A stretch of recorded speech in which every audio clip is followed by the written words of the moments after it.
تحبون الله فاتبعوني يحببكم الله ويغفر لكم ذنوبكم والله غفور رحيم. وقال الله تبارك وتعالى في مقام آخر: لقد كان لكم في رسول الله أسوة حسنة لمن كان يرجو الله واليوم الآخر وذكر الله كثيرا.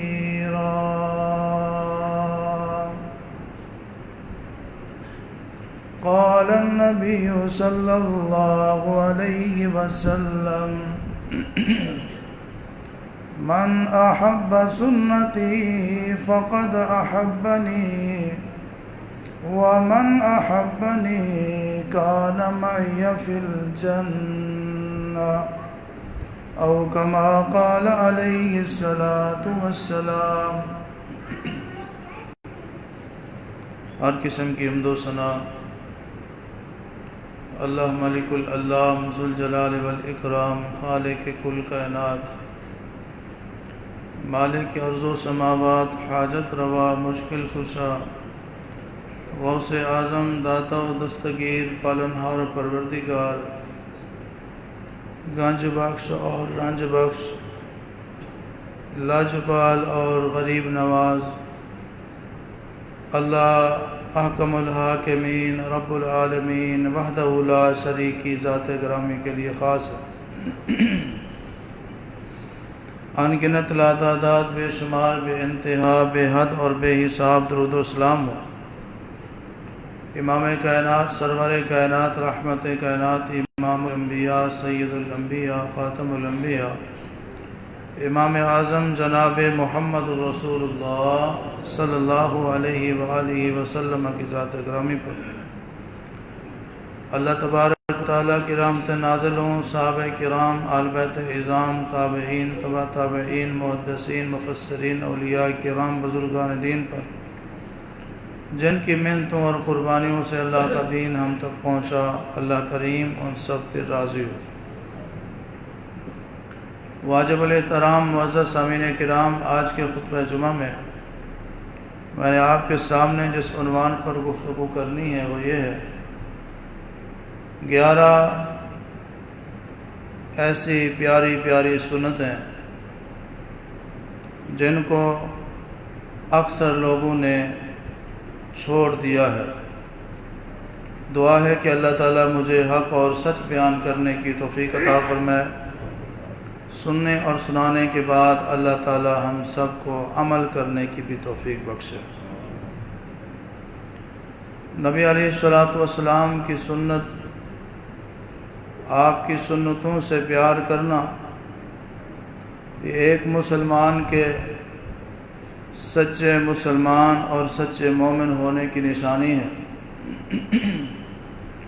نبی علیہ السلام کی سنتوں کو اپنانا، آپ علیہ السلام کی پیروی کرنا، کاپی کرنا، اتباع کرنا، یہ نبی علیہ السلام سے محبت کی دلیل ہے. اس کا تعلق فلم کے ساتھ ہو، ڈرامے کے ساتھ ہو، شوبز کے ساتھ ہو، کرکٹ کے ساتھ ہو، سیاست کے ساتھ ہو، کسی بھی حوالے سے ہو. آپ کسی کو دیکھتے ہیں کہ گفتگو کرنا، رویے، سلوک وہی اپناتا ہے جو جناب محمد الرسول اللہ صلی اللہ علیہ وسلم کے اندر تھے، تو دیکھنے والے کو بتانا نہیں پڑتا، وہ دیکھ کر یہ بتاتا خود ہے کہ یہ نبی علیہ السلام کی عادات کو اپنانے والا، رسول اللہ سے محبت کرنے والا ہے. اور آپ علیہ السلام نے بھی ارشاد فرمایا کہ من احب سنتی فقد احبنی، جس نے میری سنت کے ساتھ محبت کی اس نے میں نبی سے محبت کی. من احب سنتی فقد احبنی، جس نے میری سنت سے پیار کیا یقیناً اس نے مجھ سے پیار کیا۔ ومن احبنی کان معی فی الجنہ، اور جس نے مجھ سے پیار کیا وہ جنت میں میرے ساتھ ہوگا۔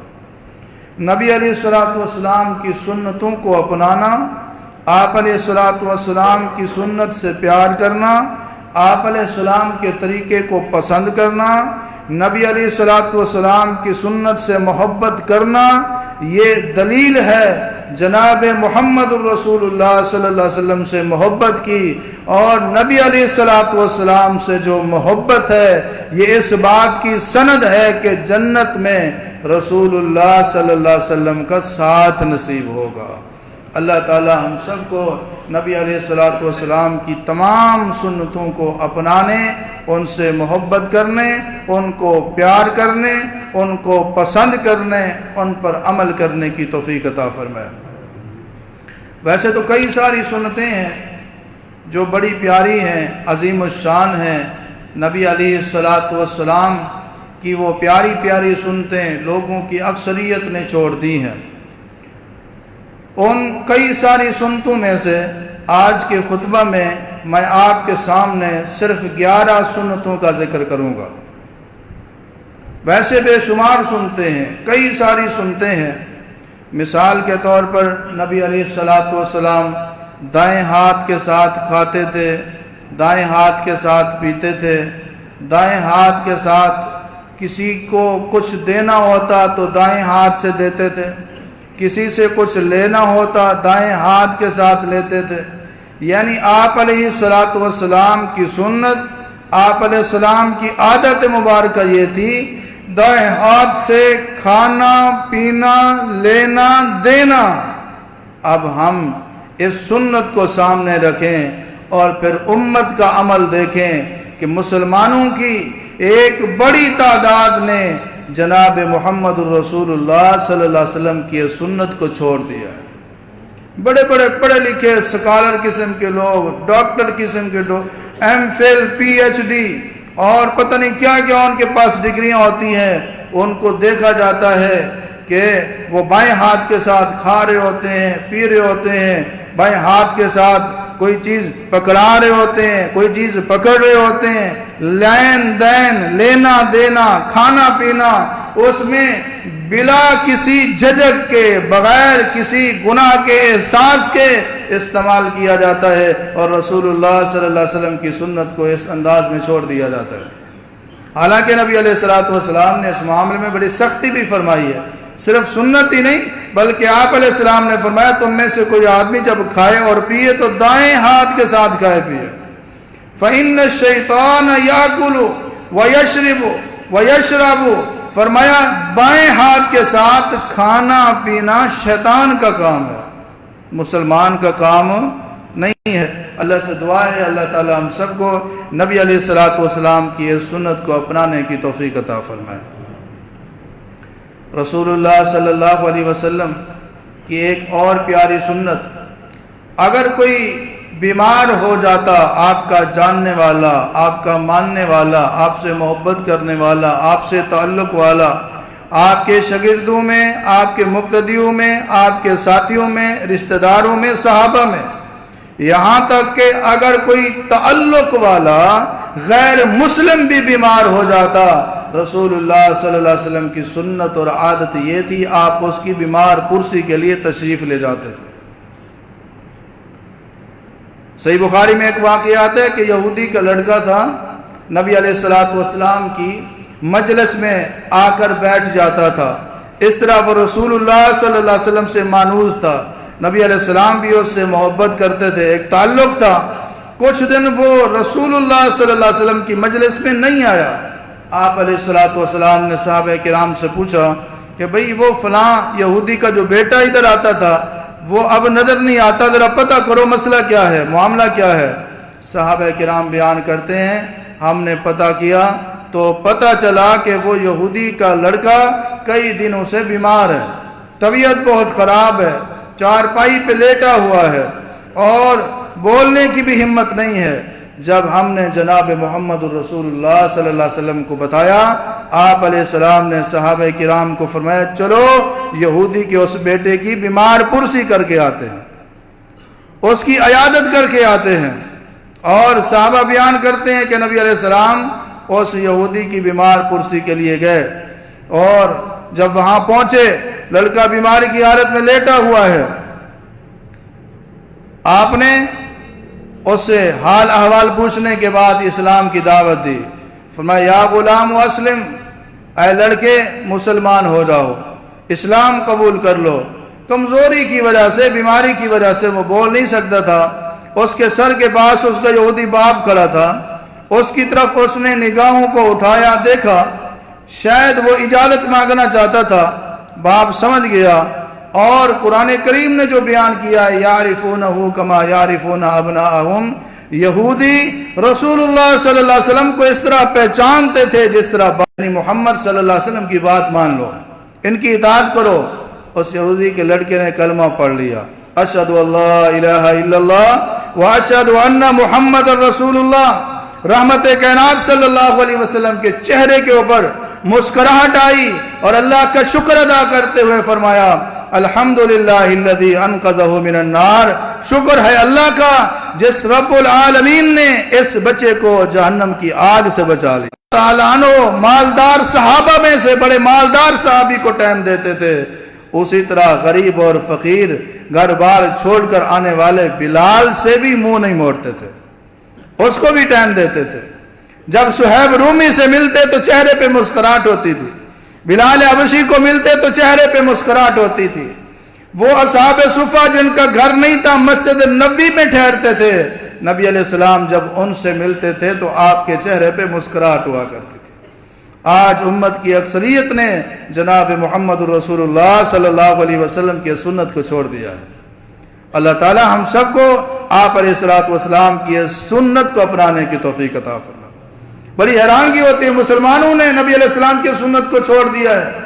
آج بھی اگر آپ غیر مسلم کو دیکھیں، گورے کو دیکھیں، وہ انگلش میں ہائے کرتے اور چہرے پہ مسکراہٹ ہوتی ہے، ہائے کرتا ہے اور چہرے پہ ہیلو کرتا ہے، چہرے پہ مسکراہٹ ہوتی ہے، اور یہاں السلام علیکم بھی کہہ رہا ہوتا ہے، چہرے پہ مسکراہٹ۔ اللہ تعالی ہم سب کو نبی علیہ السلام کی تمام سنتوں کو اپنانے کی توفیق عطا فرمائے۔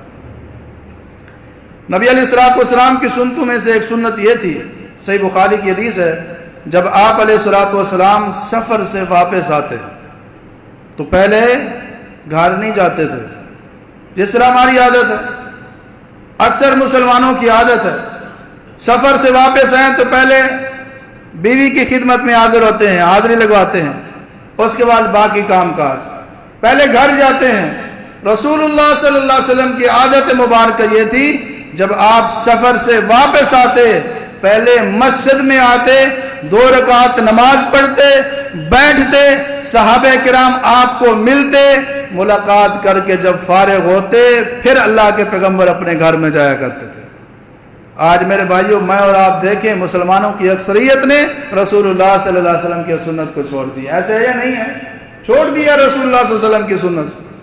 اور ایک اور بات کو میں اضافہ کرتا جاؤں، یہاں پہ ایک حدیث کی روشنی میں نبی علیہ السلام جب سفر پہ روانہ ہوتے، آپ کے سفر کا آغاز بھی مسجد سے ہوا کرتا تھا، مسجد میں 2 رکعت نماز پڑھتے پھر سفر پہ جاتے، واپس آتے مسجد میں آتے 2 رکعت نماز پڑھتے پھر گھر والوں کے پاس جاتے، اپنے بیوی بچوں کے پاس جاتے۔ اللہ سے دعا ہے اللہ تعالی ہم سب کو نبی علیہ السلام کی یہ سنت بھی اپنانے کی توفیق عطا فرمائے۔ آپ علیہ السلام کی سنتوں میں سے ایک اور سنت جس کو اکثریت نے چھوڑ دیا ہے، صحیح بخاری کی حدیث ہے، نبی علیہ السلام کی پیاری بیوی ام المومنین سیدہ عائشہ رضی اللہ تعالیٰ عنہ بیان فرماتی ہیں کہ نبی علیہ السلام جب فجر کی سنتیں پڑھ لیتے، جماعت میں سے وقت ہوتا تو آپ دائیں کروٹ لیٹ جاتے تھے یا مجھ سے گفتگو کرتے تھے۔ دائیں کروٹ لیٹنا فجر کی سنتیں پڑھنے کے بعد، یہ جناب محمد رسول اللہ صلی اللہ علیہ وسلم کی سنت ہے۔ کتنے مسلمان ہیں جو فجر کی سنتیں پڑھنے کے بعد لیٹتے ہیں؟ چند لمحوں کے لیے لیٹ کر آپ نبی علیہ السلام کی سنت کو ادا کر سکتے ہیں۔ اور الحمدللہ ہمارے بزرگ علماء کرام اور ہمارے جو سلف صالحین گزرے ہیں وہ بھی فجر کی نماز کی سنتیں پڑھنے کے بعد چاہے مسجد میں بھی ہوتے تھے چند لمحوں کے لیے دائیں کروٹ لیٹ کر رسول اللہ صلی اللہ علیہ وسلم کی سنت کو ادا کر لیا کرتے تھے۔ آج اس کی مثال کہیں نظر نہیں آتی، امت نے رسول اللہ صلی اللہ علیہ وسلم کی سنت کو چھوڑ دیا ہے۔ اللہ تعالی ہم سب کو نبی علیہ السلام کی سنت کو اپنانے کی توفیق عطا فرمائے۔ نبی علیہ السلام کی ایک سنت یہ بھی تھی، آپ جب مغرب کی نماز کے لیے اذان ہوتی تھی، اذان ہونے کے بعد جماعت سے پہلے 2 رکعت نماز پڑھا کرتے تھے، کبھی چھوڑ دیتے تھے کبھی پڑھتے تھے، تاکید نہیں کی، یہ فرمایا صلو قبل المغرب، مغرب کے فرضوں سے پہلے بھی نفل نماز پڑھو 2 رکعت، 3 مرتبہ آپ نے فرمایا، پھر فرمایا لمن شاء، جو پڑھنا چاہے، کراہیتن ان یتخذ الناس سنتن، یہ آپ نے لمن شاء جو چاہے اس لیے کہا تاکہ لوگ اس کو تاکید والی سنت نہ سمجھیں، اس کو لازمی نہ سمجھ لیں۔ اور صحابہ کرام بھی نبی علیہ السلام کی سنت پر عمل کرتے ہوئے، صحیح بخاری کی حدیث ہے، جیسے مغرب کی اذان ختم ہوتی، صحابہ کرام اذان کا جواب دینے کے بعد، دعا پڑھنے کے بعد مسجد نبوی میں جو پلر اور ستون ہوتے تھے ان کو سترہ بنا کر ان کے پیچھے کھڑے ہو کر مغرب سے پہلے یہ 2 رکعت پڑھا کرتے تھے۔ یہ 2 نفل بھی ہیں اور رسول اللہ صلی اللہ علیہ وسلم سے ثابت ہے، صحیح ابن حبان کی حدیث میں کہ آپ نے پڑھی ہیں، یہ سنت بھی ہیں، صحابہ کرام بھی اس سنت پر عمل کرتے تھے۔ بڑی دلچسپ بات لکھی ہوئی ہے صحیح بخاری میں، اجنبی آدمی جو پہلی بار مدینے میں مسجد نبوی میں آیا ہوتا نماز پڑھنے کے لیے، صحابہ بیان کرتے ہیں وہ صحابہ کرام کی یہ 2 رکعت پڑھنے کی اکثریت کی وجہ سے وہ سمجھتا تھا کہ یہ سارے لوگ نماز کے بعد والی سنتیں پڑھ رہے ہیں، جماعت ہو چکی ہے۔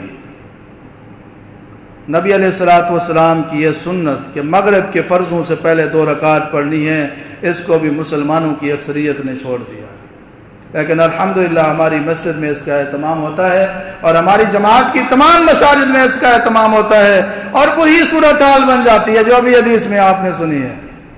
جو اجنبی جو پہلی مرتبہ ہماری مساجد میں آتا ہے وہ کہتے ہیں کہ جماعت ہو گئی ہے۔ یہاں بھی آنے والے کئی اجنبی لوگوں نے سوال کیا، جماعت ہو گئی ہے، لوگ سنتے پڑھ رہے ہیں؟ نہیں جی، پہلے والی پڑھ رہے ہیں۔ پہلے والی بھی سنتے ہوتی ہیں، ہم نے تو کبھی نہیں پڑھی، ہم نے تو کبھی نہیں دیکھا۔ بھئی اگر آپ کی مسجد کے مولوی نے رسول اللہ صلی اللہ علیہ وسلم کی سنت نہیں بتائی تو ہمارا کیا قصور ہے؟ اگر آپ نے یہ سنت نہیں سیکھی، عمل نہیں کیا، 70 سال کے ہو گئے، 50 سال کے ہو گئے، 40 سال سے نمازیں پڑھ رہے ہیں، تو اس میں ہمارا قصور تو نہیں ہے۔ ہاں جب پتہ چل گیا نبی علیہ السلام کی سنت کا، اس کے بعد محبت کا تقاضا یہ ہے نبی علیہ السلام کی سنت پر عمل کر لیا جائے۔ تو میرے بھائیوں، مغرب کے فرضوں سے پہلے 2 رکعت پڑھنا نبی علیہ السلام کی اس پیاری سنت کو بھی مسلمانوں کی اکثریت نے چھوڑ دیا ہے۔ اللہ تعالی ہم سب کو اس سنت کو بھی اپنانے کی توفیق عطا فرمائے۔